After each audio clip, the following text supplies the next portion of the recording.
guys, and welcome to the show. This is another episode of Dean's Classic Installs. Yeah. So the idea behind this is I found a bunch of videos that I've done of some of my older installs. They're on YouTube. Some are hidden in the dark bowels. Some of these are from when I used to work at AVE. Some of them are from when I worked here. The ones we're going to see right now are from when I worked at AVE. Now they're rebranded as 5-star because when I left there, I owned the video, so I took them with me. I was the one that had made the YouTube channel, and I was a young aspiring YouTuber. That's awesome. And then I forgot all about it for many, many years. Because why not? Yeah. Now these are shot guerrilla style. I mean, these are like either shot on an iPhone or a really cheap point and shoot and then thrown together real quick in iMovie. I had no idea what I was doing. This is long before the shows that we put out now. But enough talking. Let's go ahead and we'll watch it first, then we'll come back and talk about it. All right.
Now, no big surprise. Basically, what we're looking at is another F-150. So even back then, it was doing some F-150s. Now, Part of your life, man. Part of my life. Now, the funny thing about this was, when he brought it to us, he had just a generic interior and no wheels and tires. He was modifying the car. Okay.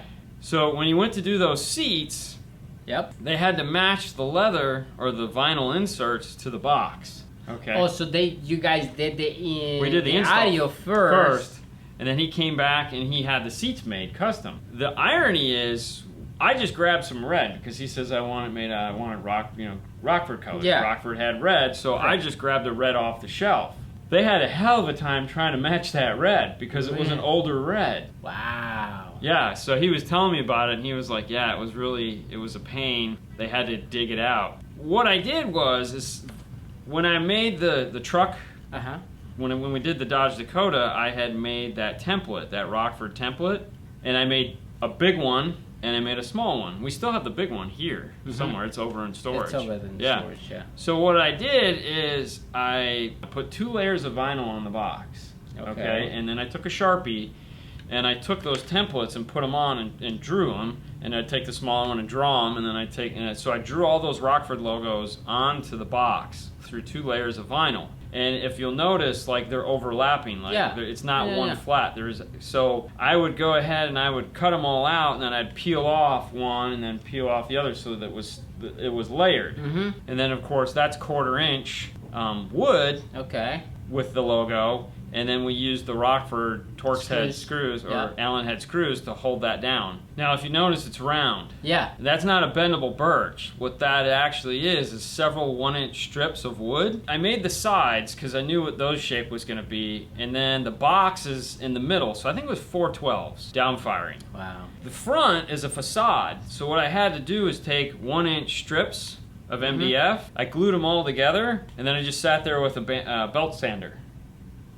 Wow. And made that shape. Okay, so that whole front of the box is just belt sanded into that angle there. Wow. I could have used bendable birch or something like that, but there again, we didn't have access. We didn't have that. You know, it was like, the owners like figure it out. Yeah. You can barely see where the amps are mounted, the red there. Yeah. So those are more logos. So those that was plexiglass. Yep. That I flipped the plexi over and traced it all out, cut it out with the X-Acto knife, peeled them out, spray painted them red, and then peeled that off and spray painted it black. So that was the logo. Because there again, we didn't have vinyl stickers or anything like that. It was all hand painted plexi. And then this was all his equipment. So he had those amplifiers. And then he bought like the batteries. You could see the 2 yellow batteries. Those are SPV 44s and fuse holders. But he didn't have those. Have the chrome panels. Yes. He didn't have all the chrome panels.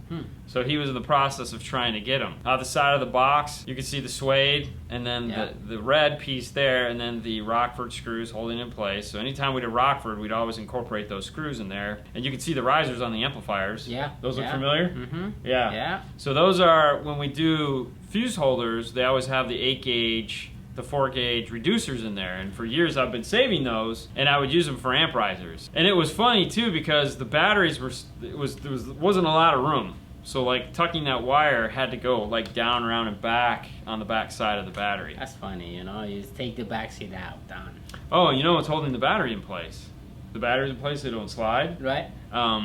So, you know, naturally it's tight, so it was like, put it in place. But so that they didn't, through heat and all that, they're going to swell, so it's built into a box. So what I would do is I would screw the wire into place so that the wire wouldn't move, and then as they came around the front, and they would lock the battery in place. They would lock the wire, because the wire was like zip tied and then screwed in, so the wire's not ever going to move. Right.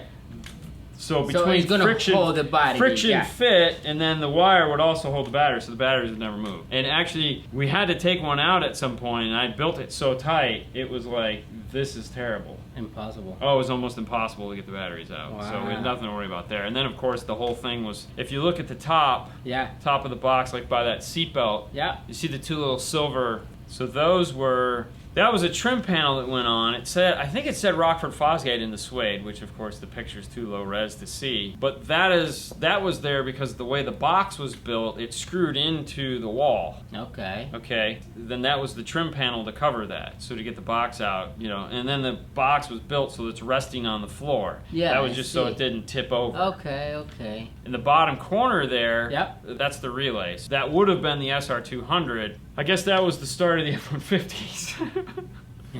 I had that truck for about, I'm going to say a week, because I had to build it and do all the installation. So you did it yourself? Yeah, that was...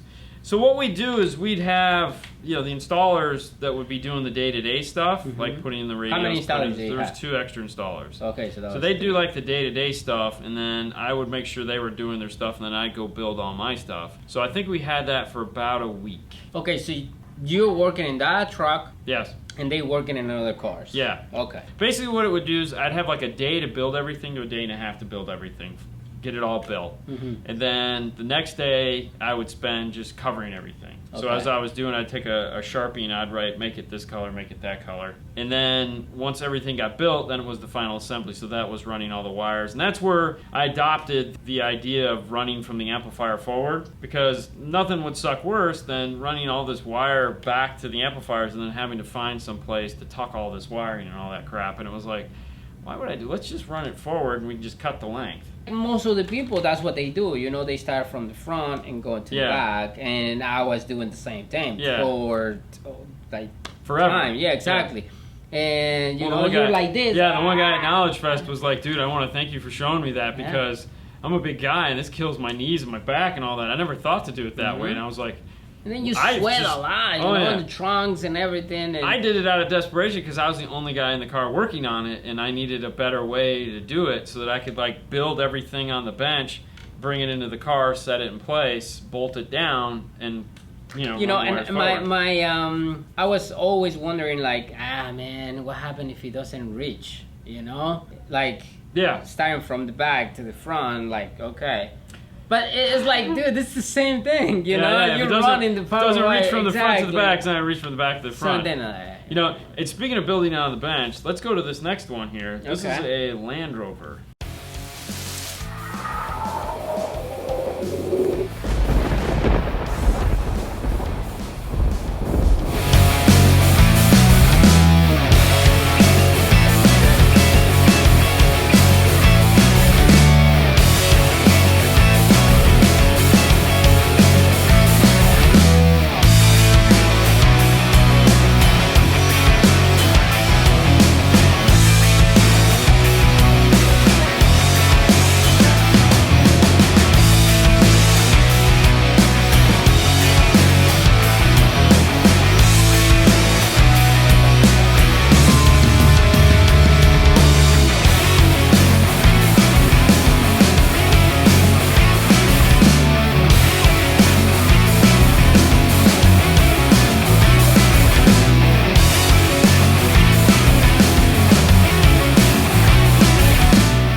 what'd you think of that one? That's impressive. So this was the last build I did at AVE before I left. Okay. This was it. This was, at the time, I was the only installer left. Okay. And I didn't want to do it. This was the nail in the coffin for me.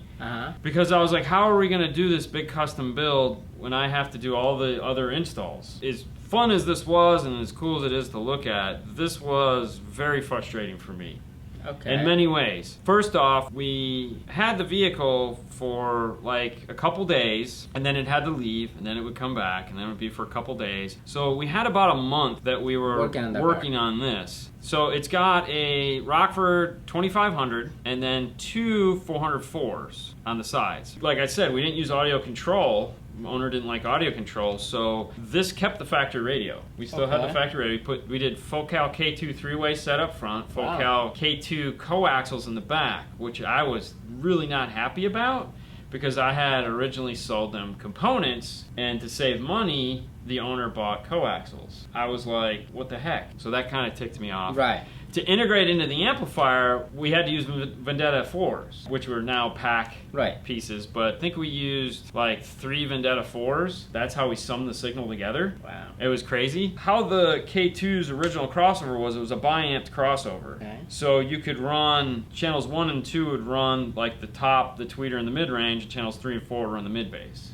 Okay. So that's how those were designed. So I think I bridged one of the amplifiers just to the mid-bass. But the real kick in the balls was those woofers. That was right when Rockford was deciding to change the woofers out. The woofer I had to build the box was the original T1. And they changed the woofer design. So that whole fiberglass box there is built around the fact that the woofers have to drop into place. Yeah. So the baskets got like a 1/4 inch bigger. Wow.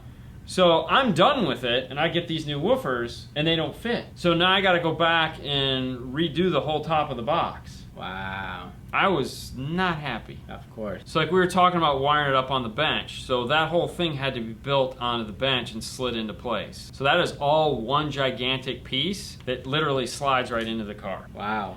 So that amplifier there's tunnels built into the frame of the box. Okay. So there's like that. There's 2 0 gauge that come up from underneath. You could lift that box up and lift, because you know how the floors in those lift up? You could lift that, you could tilt that whole box up. If you drop the seats, you could tilt the whole box so you could get to the spare tire underneath. Oh, wow. So what I did is I made a gigantic arm that was underneath it. So you could lift up and lift that up and then lift the floor up, and it would all just sit like a dump truck. No hydraulics? Nothing? No hydraulics. Are you kidding me? Come on, man. This is low tech all the way.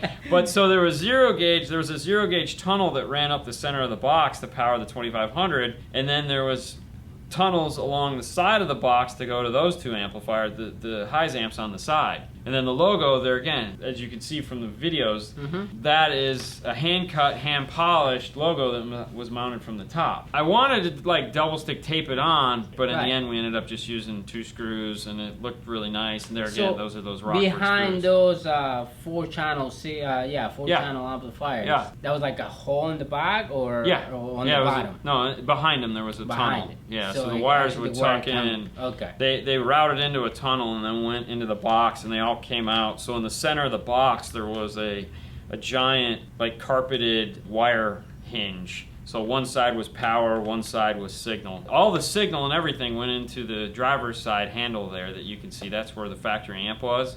So everything just had to go into that. So it would kind of like come underneath, and then it sucked. Wow. But the whole thing was built on the bench. Now, if you're a Rockford fan, you know Rockford has those metal woofer rings. That had to get lost because there was no way I could make the box fit those. Fit in the hole. Because that would have made it even 1/8 of an inch on top of the 1/4 inch I had to find. The woofers went naked. Yeah. That looks cool. Yeah, and it sounded really nice. Now, the one thing that drove me crazy was the logos. See, because like you look at like the one on the left there, you know, where the T1 logo is, and then that, and then you come over to this side, and it's not gonna the same.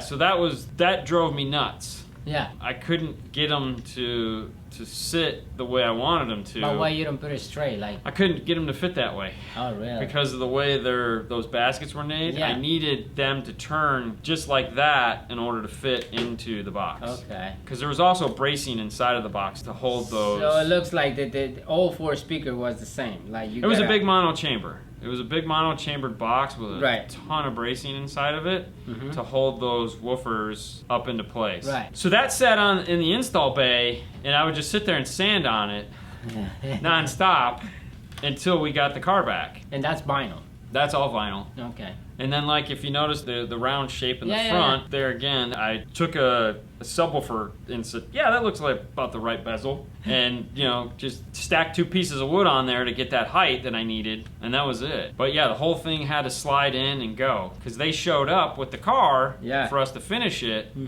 And it was like, okay, so now I got 2 days to wire it up. But after this was, like I said, this was the last car that I built there. Yeah. Shortly thereafter, it was like, I'm out of here. Really? Yeah, I'd had enough. I didn't want to be there anymore. Because this was kind of the last straw for me, and we had because all the pressure that was on you, like, hey. All the pressure was on me, and this was one of those situations where the owner saw the money and didn't care about the install. He just wanted to do this because it was, I want to say, it was about not $15,000, but it was about $12,000 worth of stuff in that. Really? Yeah. Wow. That's all he saw. And the really thing that okay, so I went out and looked at it, and I quoted him $15,000. Okay. Because I knew what it was going to take to do it. And then he comes back and he quotes him $2,000 or $12,000. $12,000. So he dropped my price. He took $3,000 off the top of my install price, and I was like, well, "Why did you do that?" And he goes, "Oh, because you know." I was like, "Do you realize how long this is going to take? You know, we're going to be on this thing for a month. No, I'm the only guy here." Right. You know, and he's like, "Oh, we'll be fine." And he goes, "Think of the cool pictures you get to take." And I'm like, "Pictures don't pay the bills, man. You know, pictures don't pay the bills." But he would come back while I was sanding, you know, and I'm covered head to toe in sanding dust. You know, just back there, and he'd go, "Hey man, we need to put this radio in," or "Hey man, we got like a radio and 4 speakers," or "Hey man, we got an amp we got to put in," and I'd be like, Yeah, okay, what do you want me to do? I'm covered in goo. Yeah. You know, hire another guy. I mean, what the heck? And, so in the end, that was only him and you. It was just him and me, and then... And taking these big projects. Taking this big project. I mean, there again, it's not to complain. I'm not complaining. Right. But there was other things that were going wrong at the time, too. And this was that's just what that... You decide to like. This was just that situation that led to... That was it. I was done. I was out. 21 years. I'm good. See you later. See you later, bye. Wow. Yeah. All right, guys. Well, we hope you enjoyed this little trip down memory lane for me. You guys have asked if I've ever done stuff like this before. This is what I've done. This was a long time ago, as you can tell from the product. And, you know, if you're a Rockford fan, you know when those woofers came out. That's when we did that car. It's fun. All right, guys. If you guys like these videos, make sure you tell us in the comments if you enjoyed them. If you didn't, well, make sure you tell us that too, so that we know not to keep making them. Oh, we're still gonna make it. We're still gonna make them. But anyways, you guys have a great night as always. We'll see you later next time. Bye.